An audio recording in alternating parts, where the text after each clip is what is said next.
Salut à tous, aujourd'hui on est là pour une double critique sur Godzilla 2. Donc on va commencer avec Aladdin. Donc les décors, les effets spéciaux, les personnages sont super. Mais non, en vrai je déconne, l'histoire est pas mal. Alors après c'est vrai que j'étais pas fan du tout du premier Aladdin. Mais là j'ai plus apprécié celui-ci. Mais après j'ai quand même décroché à quelques moments dans le film. Alors au départ j'étais sceptique quant à l'adaptation des musiques du film original. En vrai, ce genre de musique qu'on a dans les Disney, ça va super bien dans les dessins animés. Au final ça passe plutôt bien en vrai. Les deux premières chansons que a fait Jasmine ou alors Aladdin, je sais plus, je me suis dit, merde, c'est nul à chier. Et puis le génie arrive, et alors là, je me suis dit, c'est trop bien ce qu'ils ont fait, et au final, dans l'ensemble, c'est plutôt pas mal. Alors je sais pas si c'est moi ou si c'est la VF, mais j'ai rien compris aux paroles. Et au final, je me suis réconcilié avec le design du génie, parce que dans les bandes annonces, j'avais un peu peur. De manière, c'est toujours mieux que le design de Sonic. Du coup, j'ai mis 7 sur 10. C'est moins que Pikachu. Pikachu, j'ai mis 8 sur 10, je crois.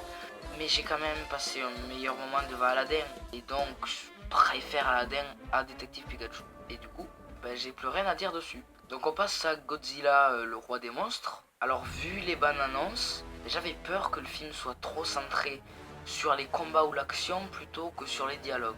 Et au final pas du tout, c'est pas le cas. Il y a même beaucoup de dialogues.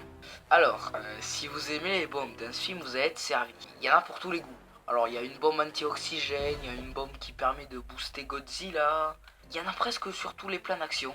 Et justement, c'est un peu confus sur les plans de combat parce qu'il y a pas mal d'explosions. Et l'échelle Titan, c'est-à-dire Godzilla, par rapport à l'échelle humaine, donc avec les immeubles, c'est un peu chaud à suivre aussi. Et alors, à la fin, King Ghidorah, qui est devenu l'alpha de tous les autres titans, en ramène d'autres. Alors c'est dommage que les autres titans n'aient pas été plus exploités que ça, mais visuellement. Parce qu'au final on n'en voit que 3 sur 17. Sauf que 17 on peut enlever Rodan, Mothra, Godzilla, King Ghidorah et King Kong. Et c'est dommage parce que les titans, il peut y avoir beaucoup de style et ça peut être vraiment stylé. Par contre je suis hyper déçu de Rodan. Alors le mec c'est un bipolaire. Entre être méchant ou gentil, il hésite. Et en plus il se fait même retourner par tout le monde. Par King Ghidorah et même par Mothra. Oh, Mothra c'est un putain de papillon tout claqué. Alors je suis vraiment déçu du personnage de Rodin. Mais donc ce que je disais tout à l'heure, que c'était un peu confus entre l'échelle titan et l'échelle humain, et au final c'est pas mal parce que la grandeur des titans permet d'avoir des superbes plans de paysages. Et alors j'ai aussi remarqué un truc hyper inutile, mais un petit peu en rapport avec Pokémon. Alors en gros Godzilla c'est un peu le type eau, il nage, Ghidorah le type électrique, Rodin le type feu, et Mothra c'est le type plante, le type vie, le type terre ou le type romarin, je sais pas. Tout ça, ce type, on n'a jamais su le catégoriser. Mais ce qui est hyper intéressant avec ce film, avec les titans, c'est qu'au final, ils sont tous réveillés. Enfin, je veux dire, c'est pas, ils se réveillent comme ça. Ils se réveillent parce que par exemple, il y a des forages, il y a des éruptions volcaniques et tout, et c'est super bien amené. Et alors, au final, au début, je trouvais ça nul, les motivations de la mère de. Alors, je sais plus, le personnage que joue Millie Bobby Brown, sa mère. Je trouvais ses motivations. Enfin, je comprenais pas ses motivations. Et au final, on se rend compte que les radiations qu'émettent les titans permettent de recréer la vie. Et donc, en gros, c'est un peu les mêmes motivations que Thanos. Parce que Thanos veut réduire la moitié de l'humanité pour avoir assez de ressources pour tout le monde. Mais là, c'est pareil. Les humains veulent que les titans tuent des humains pour qu'au final, il y ait au final plus de ressources pour assez d'humains. On va aussi parler des Deus Ex Machina. Alors si vous savez pas ce que c'est, je vais vous faire un petit schéma. Donc en gros, le Stormtrooper qu'on voit ici, c'est en gros un méchant. Donc moi c'est comme si j'étais gentil.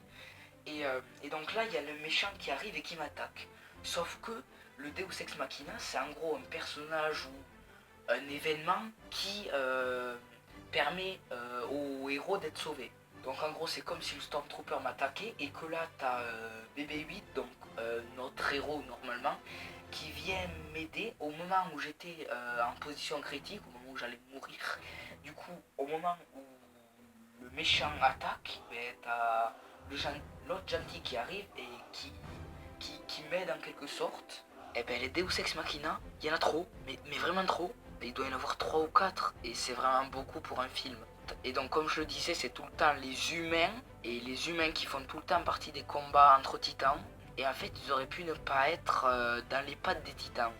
Sauf qu'au final, ils sont là pour qu'on ressente en gros de l'empathie pour les personnages. Parce que si c'était juste le combat entre titans, t'as pas forcément de l'empathie sur un titan comparé à un humain. Mais au final, moi j'ai eu de l'empathie pour personne.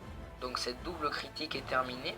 Alors là, il y a beaucoup, mais vraiment beaucoup de films qui vont sortir. C'est-à-dire qu'il y a The Death Don't... Bon, déjà sorti, mais The Death Don't Die, normalement, je devrais aller le voir. Dark Phoenix aussi.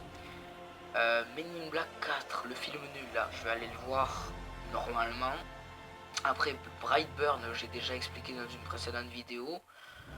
Toy Story 4. Et après, il y en a plein. Le mois de juillet, il y a Le Roi Lion, Spider-Man Far From Home. Enfin, il y en a plein. Et du coup, je vous dis à bientôt. Oh, j'ai changé d'outro. Je suis ton meilleur ami.